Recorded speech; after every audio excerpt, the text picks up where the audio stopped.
আমি বুঝতে পেরেছি তুমি আমাকে অনেক ভালোবাসো।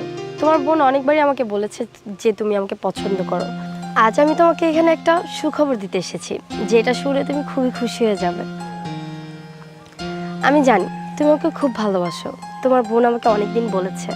আর আমিও বিষয়টা ভেবে দেখলাম যে তুমি তো মোটামুটি সব দিক দিয়ে পারফেক্ট আছো, স্টাবলিশ আছো, পড়ালেখার দিক দিয়েও ভালো। তো আমার উচিত তোমার প্রপোজটা অ্যাকসেপ্ট করে নেওয়া। তাই আমি ভাবলাম তোমার প্রপোজ আমি অ্যাকসেপ্ট করে ফেলবো। I love you. তুমি যে আমাকে সত্যিই ভালোবাসো সেটা আমি জানি। তোমার বোন আমাকে অনেক দিন যাবতই বলেছে, আর তুমি আমার জন্য অনেক কিছু করেছো, সবই আমি জানি। কি ব্যাপার, তুমি কথা বলছো না কেন?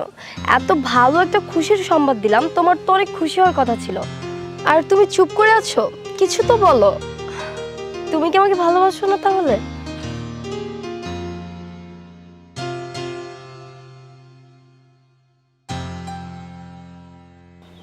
মানে তুমি কি বলছো? আমি কিছুই বুঝতে পারছি না।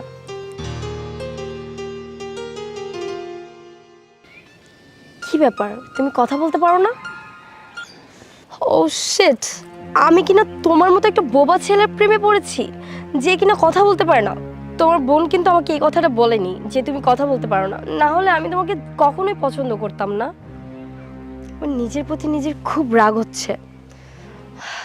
শিট, থাকো তুমি এখানে, আমার তোমার সাথে রিলেশন করা পসিবল না।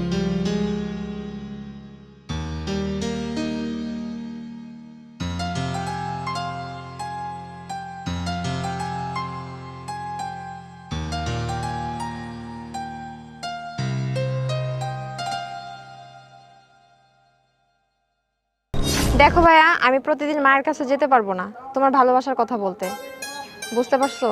আর ও যদি তোমাকে সত্যিই ভালোবাসতো তাহলে আমার কথায় রাজি হয়ে তোমার কাছে আসতো, ঠিক আছে? আমি পারবো না, আমি পারবো না, আমি আমি আর বলতে পারবো না মায়াকে। ও যদি তোমাকে ভালোই বাসতো তাহলে আমার কথায় রাজি হয়ে তোমার কাছে আসতো। আমি পারবো না, আমি পারবো না, আর বলতে পারবো না আমি। দেখো ভাই, আমি পারবো না, ছাড়ো তো হাত। আচ্ছা ঠিক আছে, তুমি যেতে এবার মানে লাস্ট বার, এবারই বলবো, আর বলতে পারবো না, ঠিক আছে? খুশি তো তুমি?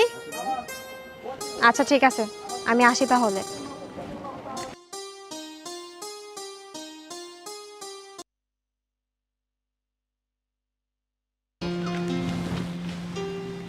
কি ব্যাপার রিয়া, তুমি এখানে?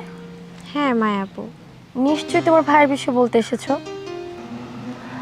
দেখো, আমি তো তোমাকে বারবার করে বারণ করেছি যে তোমার ভাইয়ের বিষয়ে আমার কাছে বলতে আসবে না, কারণ আমি তোমার ভাইয়ের সাথে রিলেশন যেতে পারবো না। ও দেখো, আমার ভাইয়া তোমাকে অনেক ভালোবাসে, যার জন্য প্রতিদিন তোমাকে বলতে আসে আমার ভাইয়ের ভালোবাসার কথা।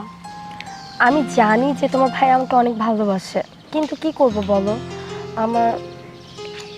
আচ্ছা ঠিক আছে, যাও, তোমার কথাটা আমি রাখবো।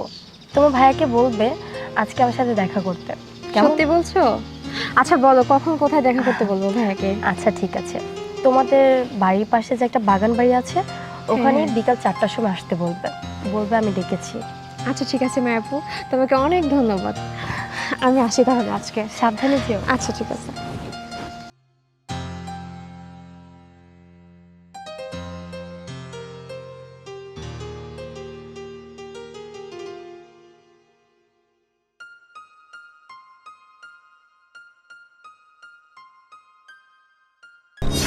মায়া, হ্যাঁ বলো। তুমি কিন্তু আমার কথা একটাও শোনো না। আমি তোমার কথা শুনি না, এটা তুমি কি বলছো? আমি তো একটাও শোনো তোমার না। সব কথা শুনি। তাহলে চলো আজকে আমরা রুম ডেটে যাই। সজল, তুমি এসব কি বলছো? না, আমি রুম ডেটে যেতে পারবো না। কেন পারবে না? তুমি আমাকে ভালোবাসো না? দেখো, আমি তোমাকে অনেক ভালোবাসি, আর আমি তোমাকে নিজে থেকে বেশি ভালোবাসি। ভালোবাসি বিধায় কি রুম ডেটে যেতে হবে? এটা কোনো কথা হলো? তুমি যদি আমাকে সত্যি ভালোবাসে থাকো তাহলে এখন আমার সাথে রুম ডেটে যেতে হবে, চলো। দেখো, আমি বলেছি তো যে আমি যাব না। আমার বন্ধুরা 1 সপ্তাহ প্রেম করে রুম ডেটে যায়, তোমার সাথে আমার সম্পর্ক হয়ে গেছে 2 বছর, এখনো পর্যন্ত কোনো রুম ডেট করতে পারে না। আজকে আমার সাথে রুম ডেটে যাওয়া লাগবে। দেখছি তুমি তোমার বন্ধুদের সাথে আমার তুলনা করছো। দেখো, কয়দিন বাদেই আমরা বিয়ে করছি, আর বিয়ের পরে তো এমনিতেই সব কিছু হবে। দ্যাটস আমাদের কেন রুম ডেট করা লাগবে সেটা আমি বুঝতে পারছি না। চলো আমরা এখন রুম ডেটে যাবো। আরে আমরা তো বিয়ে করছি কদিন তুমি আমাকে বাদে। ভালোবাসো না? থাকো তুমি। তুমি আমাকে মারলে?